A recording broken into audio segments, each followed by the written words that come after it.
Sitting out there laughing at us because we all went up looking at it last night. You went? Yeah.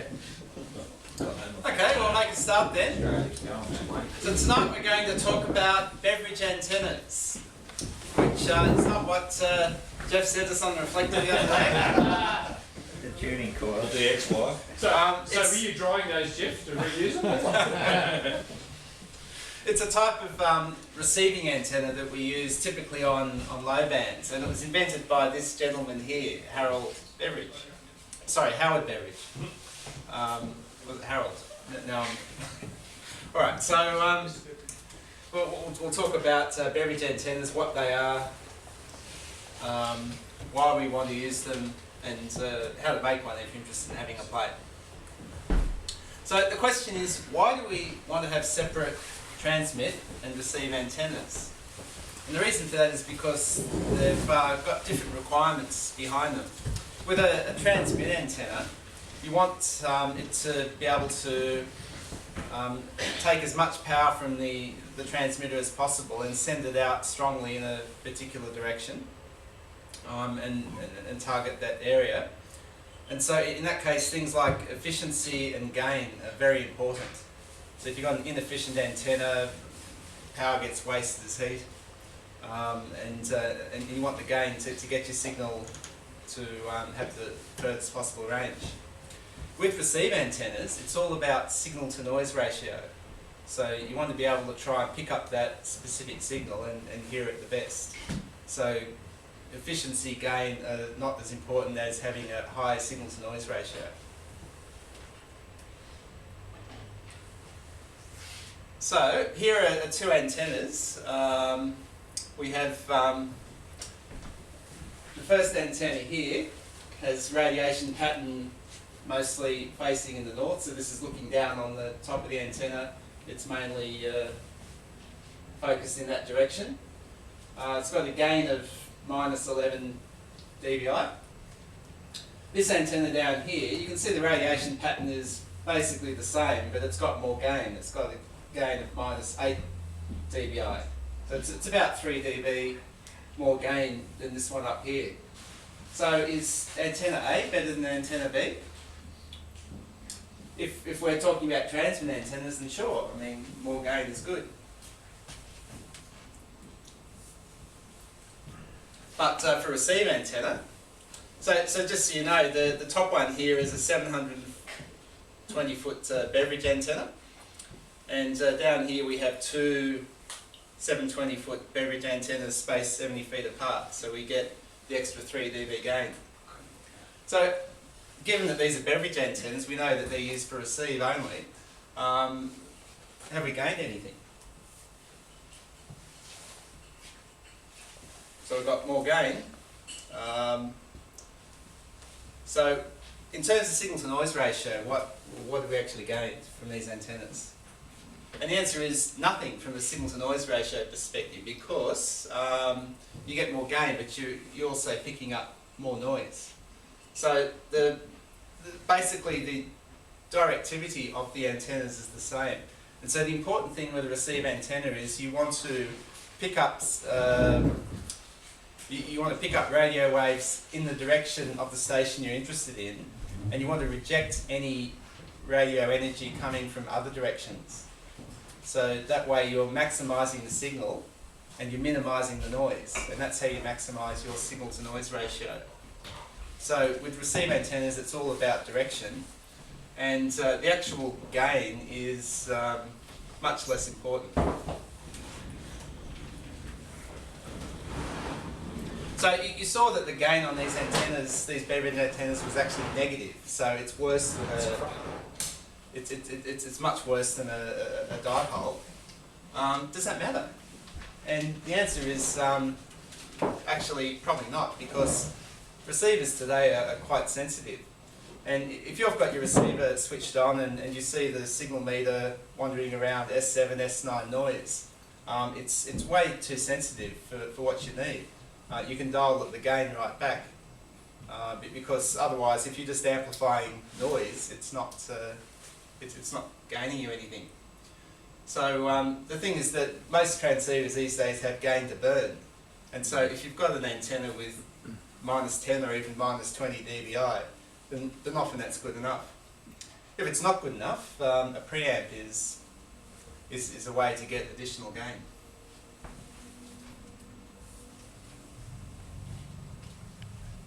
So noise is basically all the signals that we're not interested in coming from different places. It could be from thunderstorms, it could be man-made, the plasma TV next door, it could come from outer space, and it could be aliens there, or just background radiation more likely. So the way we reduce the pickup of this noise is we have the antenna only sensitive in a particular direction, so that's directivity. Some antennas have nulls, like if you use a magnetic loop, that's got quite a sharp null. It's sort of along the axis of the loop. So if you place a null in a particular direction where there's a noise source, that can help to reduce noise. You can use noise cancelling devices where you have your main antenna and a second antenna that's picking up local noise.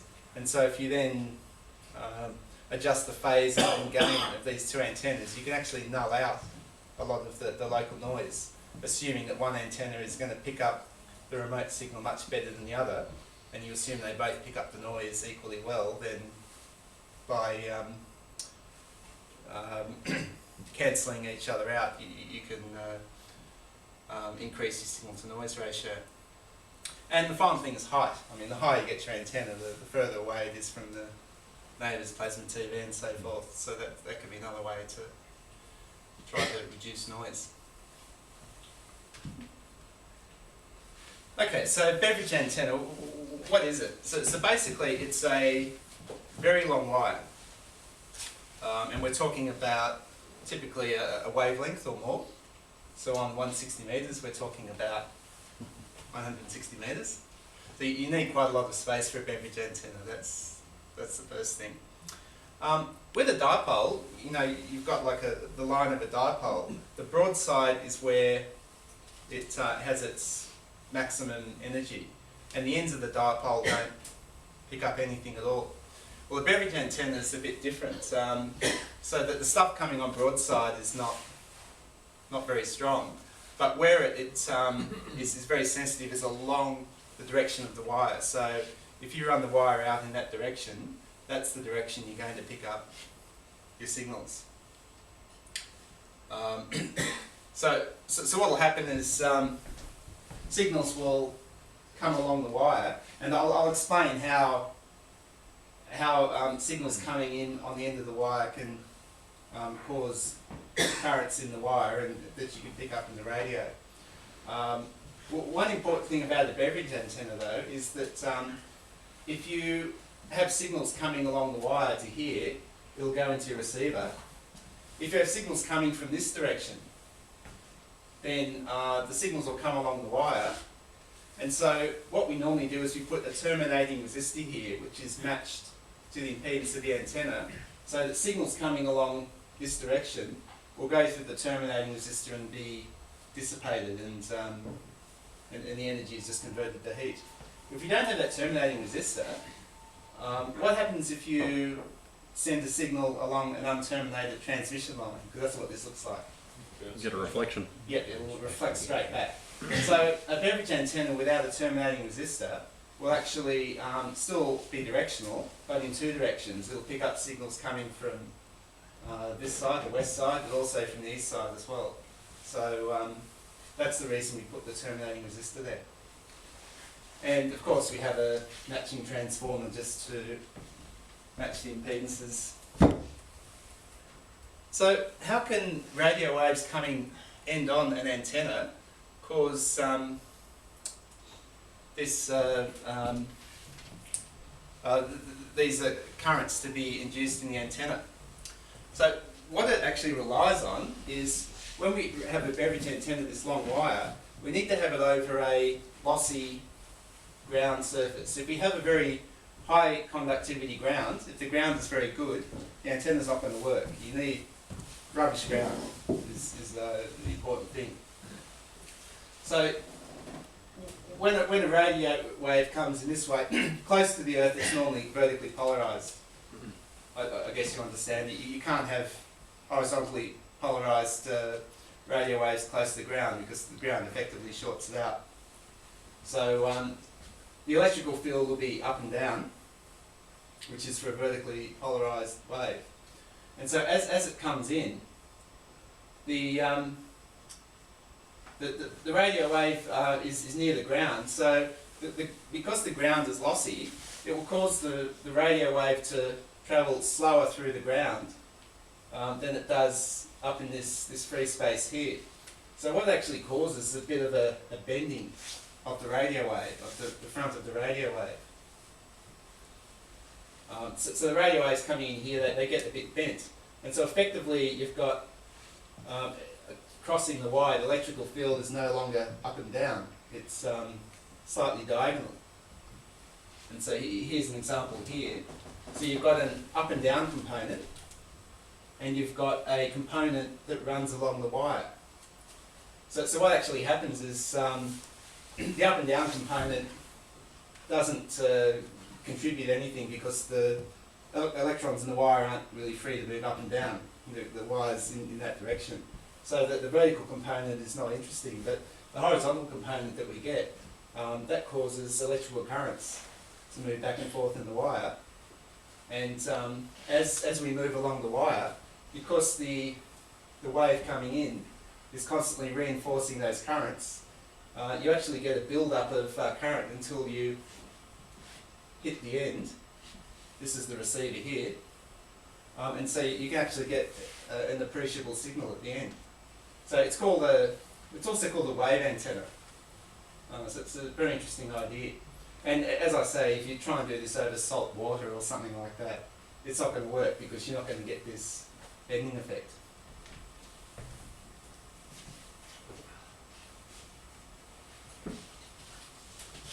So what we've got is we've got some plots using this EasyNet program. It's an antenna modelling software which you can run on your computer. You've got to be careful using it with, if you use the basic free version, it doesn't work so well in terms of ground. It makes a lot of simplifying assumptions, whereas if you pay for the more sophisticated version, then it can model the ground behaviour a bit better. But these plots at least give you a bit of an idea as to how the effect of the length of the antenna will affect the radiation pattern. So we assume the antenna is 2 metres high. You don't want it much lower because you walk into it. So you want it generally above head height if you can. And so we're assuming over good ground. That's not like excellent ground, that's just sort of average. When EasyNet says good, it means average really. We'll use a 600 ohm termination. We'll try different lengths from half a wavelength up to 4 wavelengths, and we'll assume 160 metre band. So these are the plots. So what you've got here is looking down on top of the antenna, so you can see the directivity of the antenna is focused in the forward direction, and this is the angle of elevation. So generally for these low band things you want a fairly low angle of radiation. So if we have half a wavelength, you can see we've got a bit of directivity here, but a lot of the main lobe is sort of going up quite high. So half a wavelength is not ideal. I mean, you could still hear stuff on it, but if we increase it to about 1 wavelength, you can see that the angle of elevation is now starting to come down, and we're getting a more directed forward type of pattern here. With big changes in gain, 10 dB. Yeah, we also pick up a bit of gain. As I said, the gain is not really a key criteria here. So it's more about the directivity is what's important. And so then as we go longer, you can see that the angle of elevation goes down and you get a lot more forward radiation pattern. So is there any diminishing return here? I mean, can we just keep on going on forever? Or is there a limit to how long we can make these things? Well, you can make it as long as when you actually reach the other station. Becomes a telephone. Yeah, okay, but Jim Kennedy, Jim. Okay, assuming you're not going to make it go all the way to the other station. There is actually a practical limit.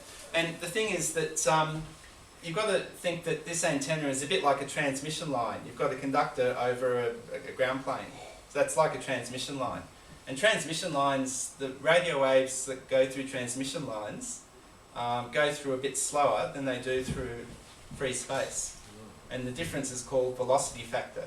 You may have heard of that with your, like your coax, for example, has got what, a 0.6. Depends on the coax, but yeah. Velocity factor, for example, which means that the radio wave is only going through 2/3 the speed through the coax. So is it going to get out of phase like this too long? Yeah, that's exactly what happens. So what we have here is we have the blue one is the radio wave coming in off the air through free space, and in the wire, the radio wave that's travelling through the wire is going to lag behind that a bit. Because of the velocity factor of the antenna. And as we make the antenna longer, then the amount of this lag is going to increase as you go further and further, because the wave through the free space is going one speed, and the and the wave through the wire is going at a slightly slower speed. So the further you go, the bigger the lag. Until we get to the point here where here the waveform in the wire is now lagging a quarter wavelength behind the one in the free space. And so the free space here, it's now 0 at the maximum of the current in the wire. So the wave in free space is no longer contributing to increase the magnitude of the current in the wire. And if this lag gets even more, you can see that it's actually going to become negative. It's going to start to cancel the signal in the wire. So that's why we've got this formula here.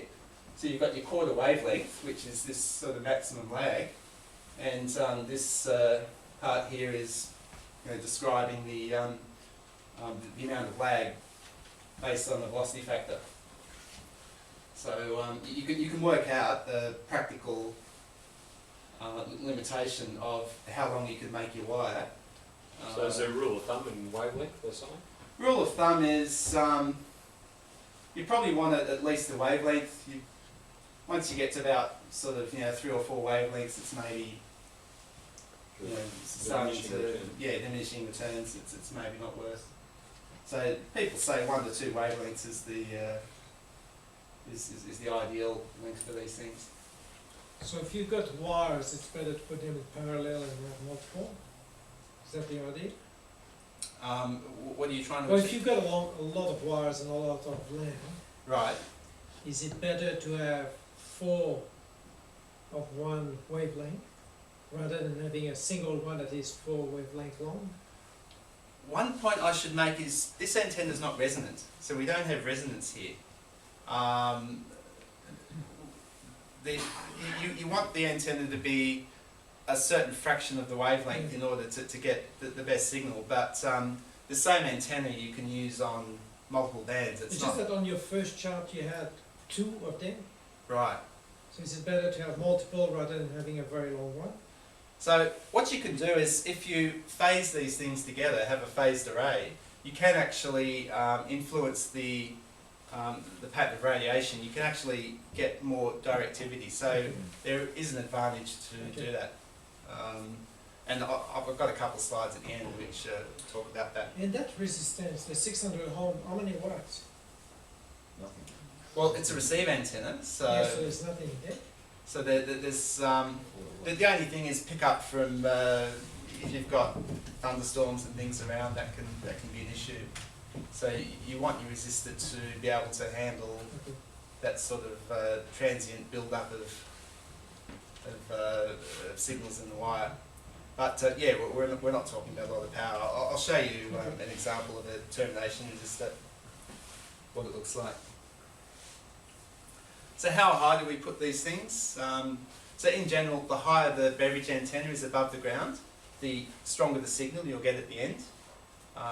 You can put the beverage antenna on the ground, but the problem is that the strength of the signal coming out the end could be a bit low, and so you may need a preamplifier to bring the signal up a bit. Yeah, there's different ranges. You basically want it to be above head height, as I said, for safety reasons is best. So they say 2.5 metres is probably good height to have. But remember, the original beverage antennas were just rolled out along the ground, so that's certainly an option as well.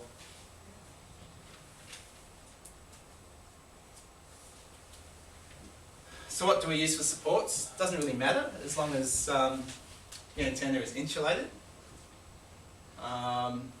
So attach it to whatever you can.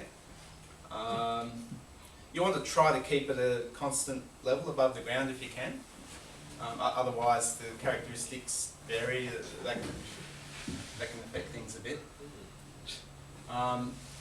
It says do not wrap a wire around the insulator. You generally want it to have a bit of movement so it can pull through the insulator. I don't know if I've got an example on the next slide.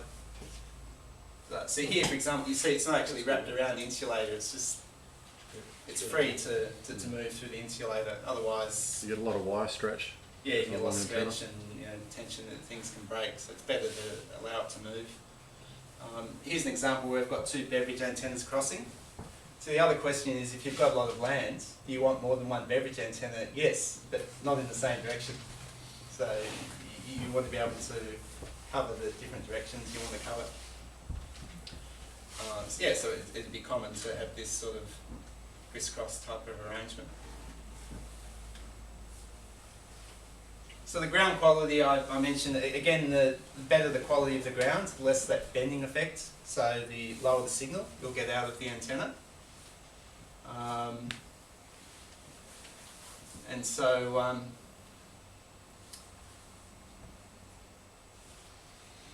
and so yeah, you want the poorer the ground, the better the performance of the antenna will be to some degree.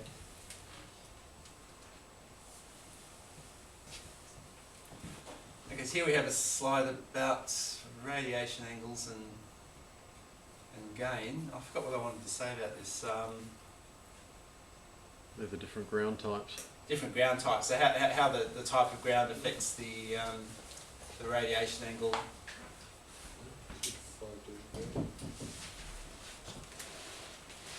And the gain. So what do we use for wire? The antenna is already inefficient, so using DX wire is probably a bit of overkill. You want to be physically strong enough. That's the main criteria. So insulated, non-insulated, doesn't really matter. So you can use even aluminium wire or even stainless steel wire would probably be okay there, Tim. 600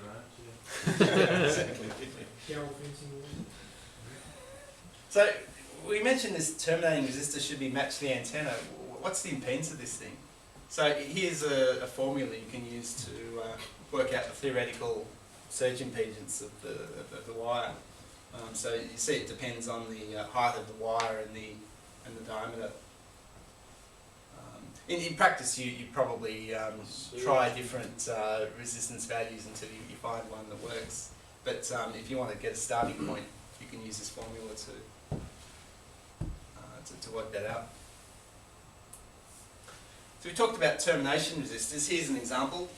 The guy's put some resistors on a little board here. Oh, a whole stack of them in parallel. That's what he's done here, I guess, to increase the power handling capability. You want the resistors to be non-inductive, so wire wound resistors, no good. you'll get, if you've got a transmitting antenna nearby, which of course you will, and you've got lightning surges, that can induce currents in this antenna, so you need to make sure the resistors can handle that. So they recommend a 2-watt resistor. They recommend this metal ceramic core. So you can see that That one doesn't work very well. that's supposed to work quite well. Well, that one won't, because I think we've chopped it to show you what's inside. But you can see there that with a metal film or carbon film, that'll just get blown away very easily. So here the whole resistor is forming the resistive material, so it'll be a bit more robust, can able to handle those surges. You can use carbon composition as well, but they reckon metal ceramic's probably the best one. Where the heck do you get them from?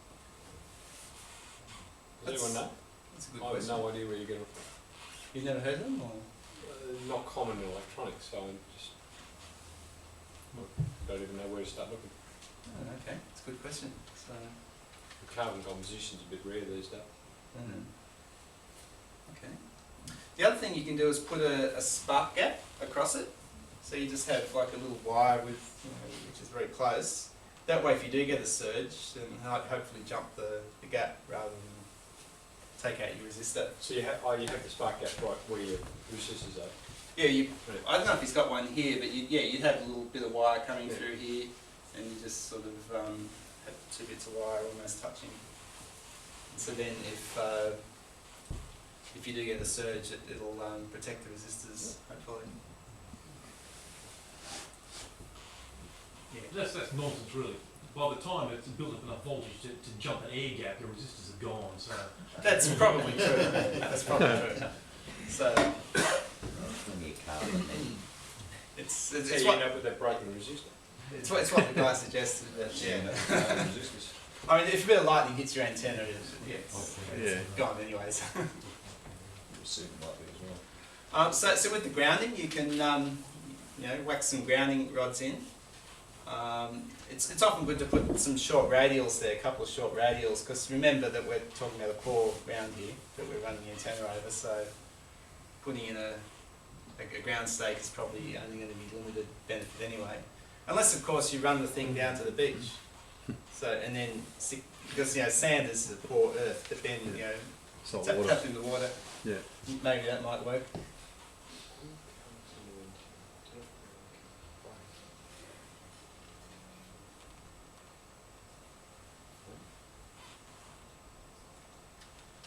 On the coax end of the antenna, so that's the part that goes into your receiver.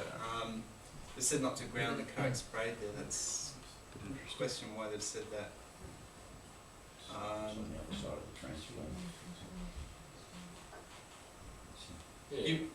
I'll show you. I'll show you a diagram. Go back to the transformer again. Yeah. On the next one.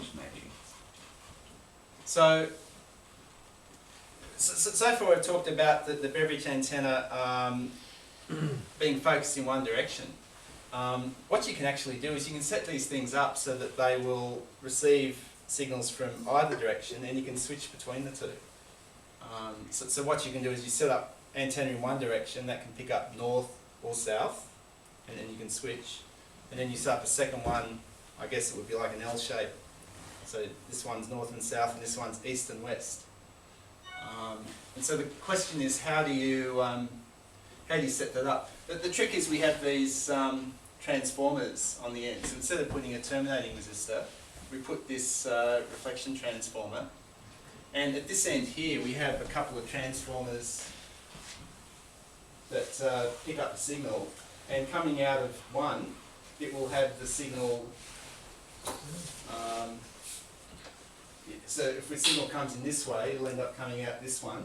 Or if the signal comes this way, it'll end up coming out that one. And you can even replace this complicated arrangement here with a simple auto transformer. So how does that work? It's quite interesting. There's a couple of basic concepts we need to understand how that works.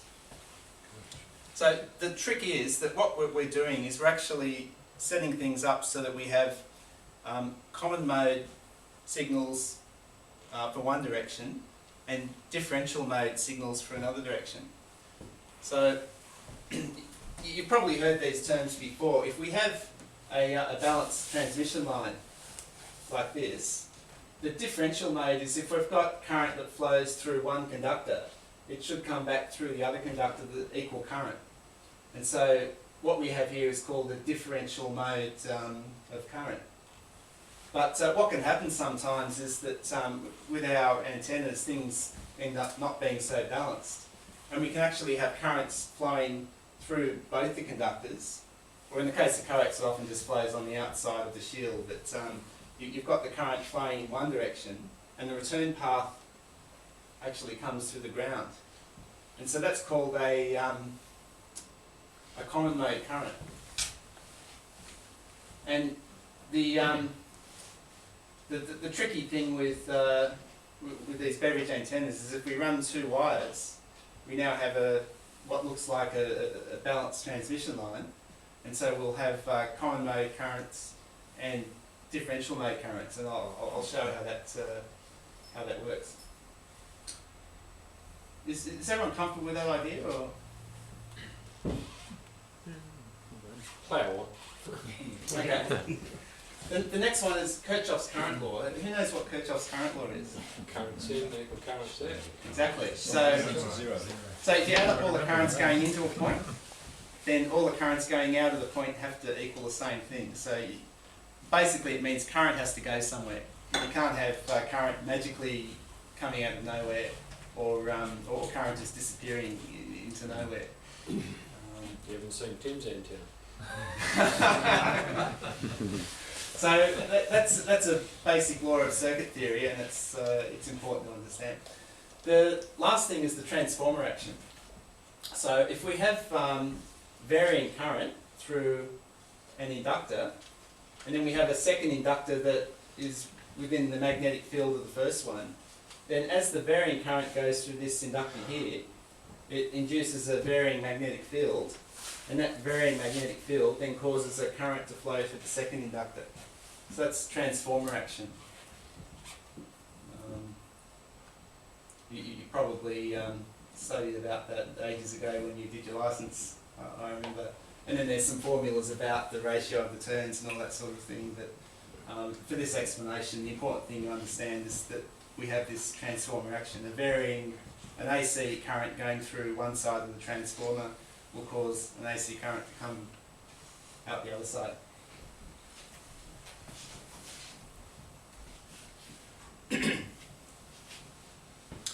So, if we have long two wires stretching out, we've got radio waves coming in from some DX station. The DX station is going to affect those two wires the same, because the DX station is a long way away. The two wires effectively look the same that far away. So what it's going to do is it's going to induce common mode currents in those two wires. So what will happen is that common mode current will come in here. It'll come through this transformer coil. And so we've got current coming in from the top, current coming up from the bottom. These two currents are equal and opposite. So in actual fact, they won't cause any magnetic field through this coil, because they'll cancel each other out. But we have two currents coming into a point in the circuit. So what did Mr. Kirchhoff say? He said that the currents coming out of the circuit need to be equal. So as the currents come in here, they'll come out through this centre tap, and they'll then come down and go to ground through this coil here. Now this coil here is coupled to the coil here. We have a transformer. So by producing a current through this coil here, it's actually going to induce currents in this coil here. So now we're going to have currents flowing like this. But you can see these currents are equal and opposite. So what we've done is we've taken this differential mode current coming in this direction, and we're sending it back the other way. Sorry, we've got this common mode current coming in from that direction, and it's now being sent back as a differential mode current in the other direction. Now, if we have a signal, the DX station's over that side, and it sends a signal here, then this transformer arrangement doesn't matter. It'll just induce common mode currents in that wire, and they'll arrive at the end of the beverage antenna here. So if the DX station was over that side, it'll come back here as common mode current. If the DX station's over this side, it will come as common mode current down here, get reflected back as differential mode current. So we've now got a common mode current and a differential mode current coming back towards the radio. And so if we can tell the difference between those two modes, then we'll be able to split the signal out, and the radio, we can flip between the two directions. As I said before, you can replace this with a auto transformer here, and it's doing the same thing. The common mode current comes through, and then because both the currents are going through this coil here, that will then again induce a differential mode current coming back the other direction. So that achieves the same thing, it's just a bit simpler. You just got a single tapped coil instead of like that.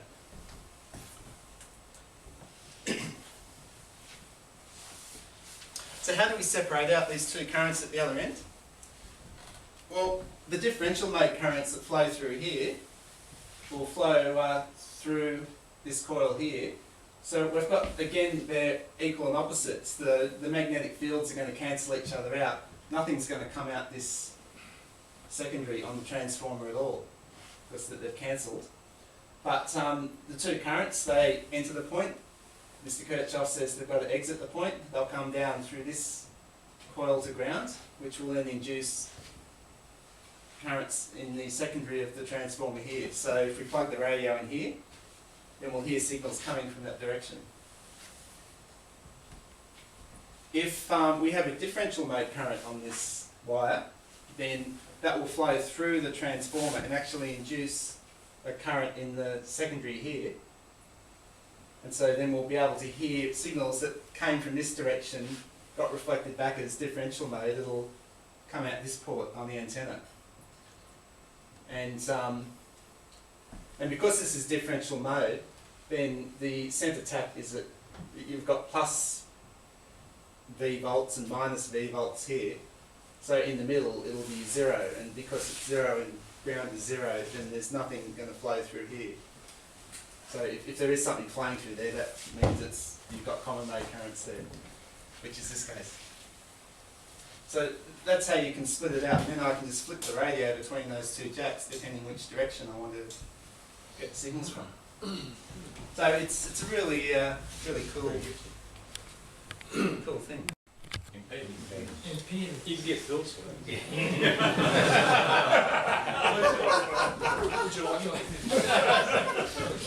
So it does need to be matched, and that's where we talked about that theoretical surge impedance. So you can calculate. What does it look like? 2000 or? Depends how many warnings you got. I think they were saying like 600 ohms, something like that. Okay. It's 400, 600 ohms, Okay. sort of in that ballpark. So how do we make these transformers? Generally we use these binocular cores. I don't know if you've seen these before. They're called binoculars because they've got two holes you can look through them. Only if your eyes are really close together. So what we do is we have the primary, one turn on the binocular core is where the wire goes in through one hole and comes back through another. That's one turn. If I wanted two turns, I've got to feed the wire back through and that. So that's how you count the turns. And then you have the secondary come the other way. So if you just want to make a simple transformer, here are some examples of what they suggest. They suggest to use this type 73. That's the type of ferrite that they use. It's supposed to be very good for broadband type of applications. And the binocular core is good because it means that you've got as much of the wire as possible encased in the ferrite. So compared to it, you could use a toroid ferrite if you wanted as well, but they reckon the binocular ones are. That would have tighter coupling. If you use the northern toroid, you probably have to twist the pairs. Possibly, yeah. You have to get same type of coupling. So, I mean, it's easy. That's just to make a simple transformer with a primary and a secondary. But we had some fancy ones with centre taps and things. How do we do that? So what we do is we use something called a biofilm winding, which is means two wires. So you just take two wires and you twist them together. You know, maybe a couple of turns per inch or something. Always pick different colours. Would be better. And so then you take that double-stranded wire you've just formed, that twisted pair, I guess you could call it, and then you use that as your secondary, or as your primary. You use it as one of the windings, and then you just use a normal single winding for the other one, for the secondary. Then what you do is you take one of the wires from each of these, you join them together, and that's your centre tap. And so then, you remember we had the centre tap going through the secondary of the transformer, so you just join it up, you ground that end, and those two wires then go to your antenna. So that's how you would make one of those reflection transformers if you wanted to give it a go.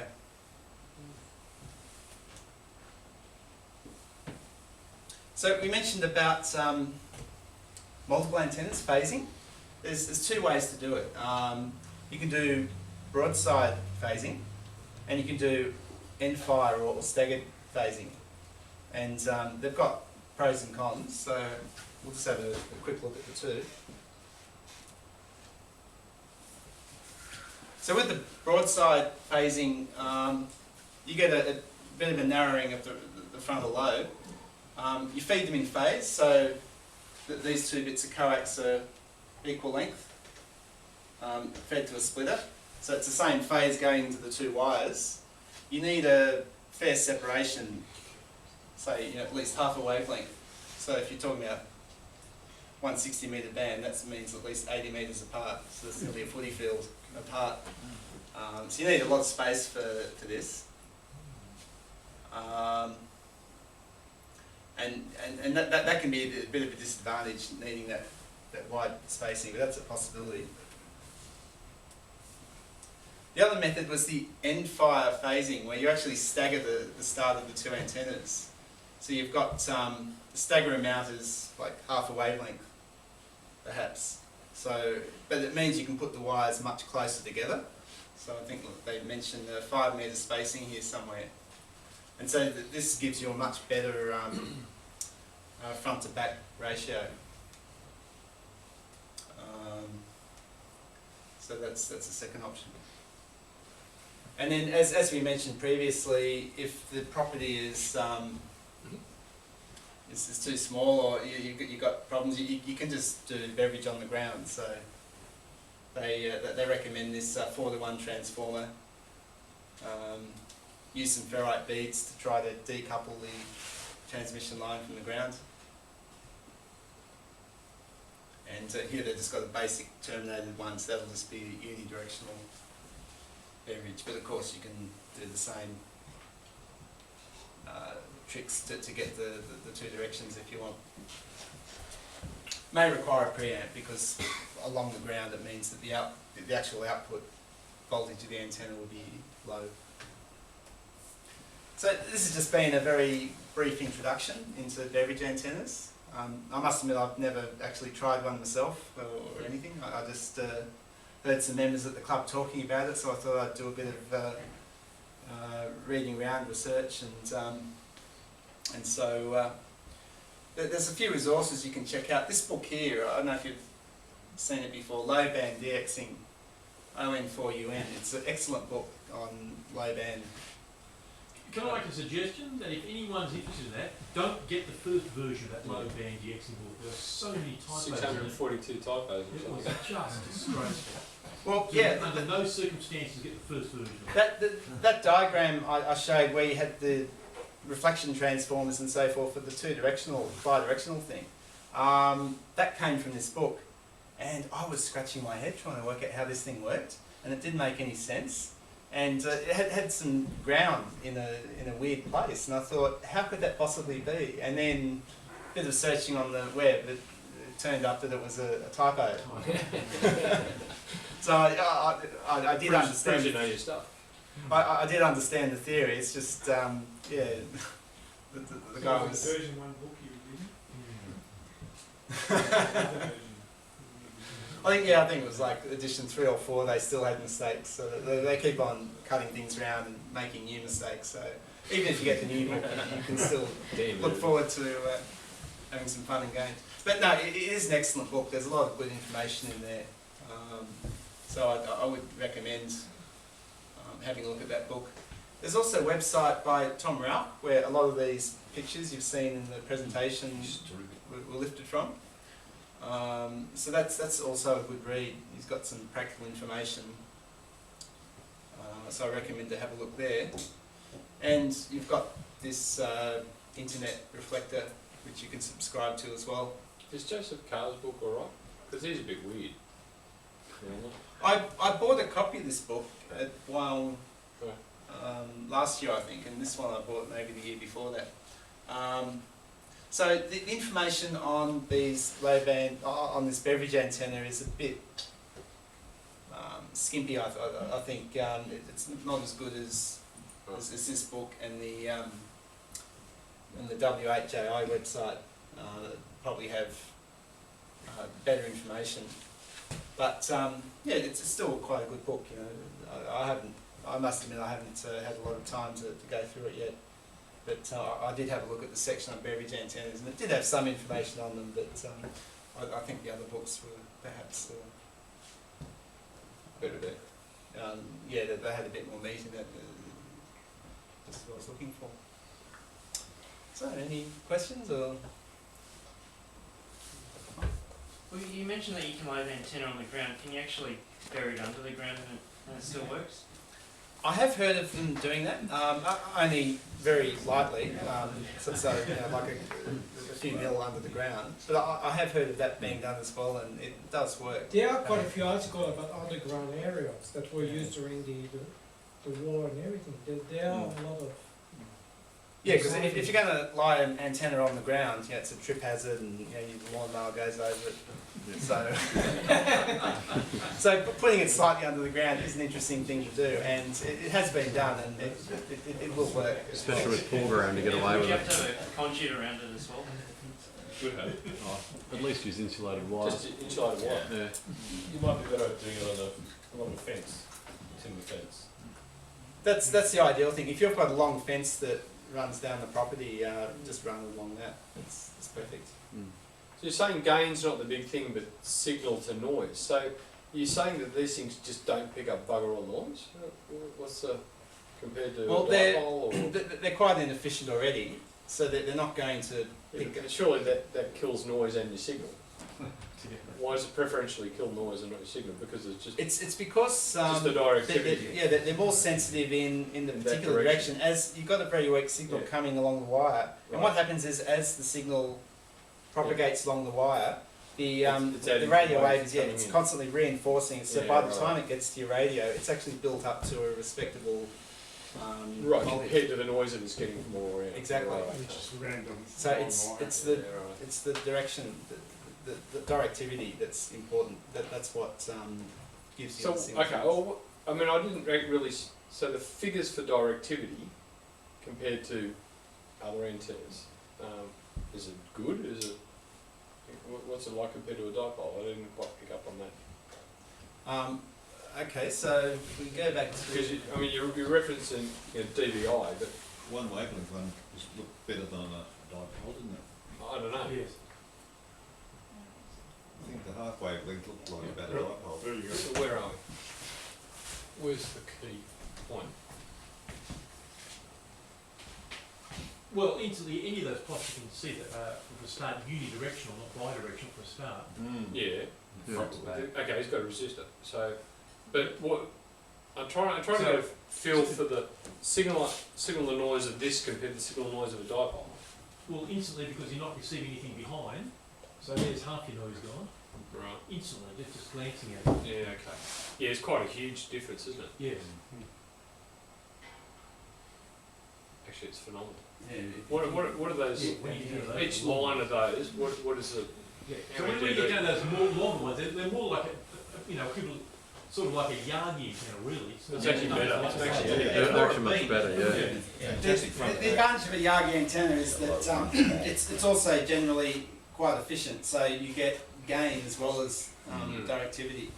And so a Yagi is very good for doing transmit as well. But the problem is on these low bands, the Yagi antenna is not very practical. Build one like David. Only David. So that's where you look for these other options. Yeah. And generally there's So those gradations are 3 dB, are they? Looks like it. I can't circles? quite read it. It's a bit. I don't know if we can zoom. I think they are. It looks like 3 to me. 369. Yeah, probably Pretty right. rough. The fourth one's longer, so it looks like it's 2 digits. We'll That's call probably it 12. Yeah. Right. Wow. I've got 40-50 metre fence line. Yeah. Try it Not out. enough, Dom. Hey? It's not enough. Oh, Which crap. is 40 metres. That's this case. On 80 metres it'd be like this. So I mean, you're already getting. Yeah, you're starting to get a bit of. Yeah. But who uses anything other than 7045 anyway? You're gonna have trouble when you want to rotate it. Got a couple of fence lines. North, south, east, west. I mean, they'll work on 40 metres as well. You probably wouldn't want to use it on much above that, but it will work. It's a receive only antenna, of course. So generally you'll transmit on the vertical antenna, and then you'll try and receive on this. That's neat. Okay. Cool. How is it going to be different to a dipole with a 15 dB attenuator in it? Well, the attenuator is going to attenuate the signals in all directions, including the direction of interest. Whereas with this thing, it's going to attenuate the noise in directions that aren't interesting, but in the direction of the signal. Right, okay. It's got a little bit of directivity. The halfway case. It's got a lot of directivity. It's got a lot for the size, yeah. If you get it long enough. But you can put up 2 dipoles phased and still have that cardioid pattern. Not that deep. That's the really deep. halfway, the 0.55 wavelength. Okay. So if you've only got half a wavelength of space to play with, then you could be right. Two A halfway dipoles dipole could be phased will give you a could be a better option. 15. And That's over 18 dB. That's a lot. Mm. Directivity. If it's 15 dBs below a dipole.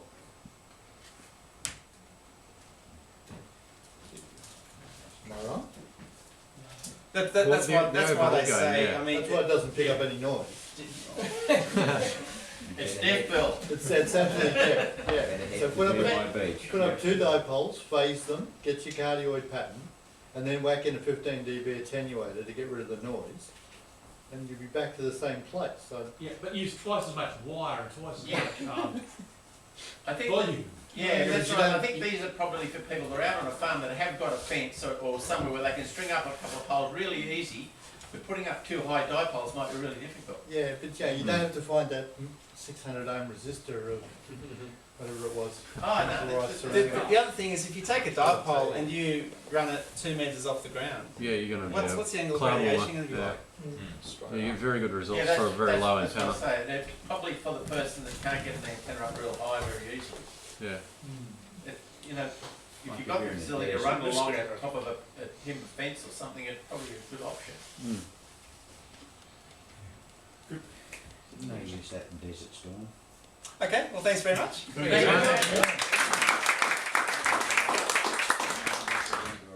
You went to a lot of trouble, right? Can you start over again?